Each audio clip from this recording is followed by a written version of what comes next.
Waar gaan dit eindig en wat moet 'n mens doen? Want dit raak net erger. Hallo julle, my naam is Anne-Marie. Ek is 'n doodgewone tech dummy huisvrou hier van McDougall's Bay af. Ek kom nou net van die dorp af. Jy kom nie onder R1000 weg nie. Ons het nou besluit die een winkel gaan ons nie soos wat jy R5 shop kry, gaan ons nou doop R1000 shop. Jy kom net nie onder R1000 daar uit nie. En dis goed wat jy nodig het. Nou sit ek en dink, nou sit Paasnaweek, hoeveel mense kom hier? Ek bly tussen twee vakansiehuise.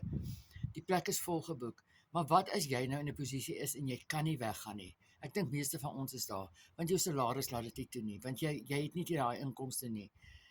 Jy kan nie vir jou kleinkinders gaan kuier nie, want jy het nie genoeg geld nie. Jou pensioen is nie genoeg nie.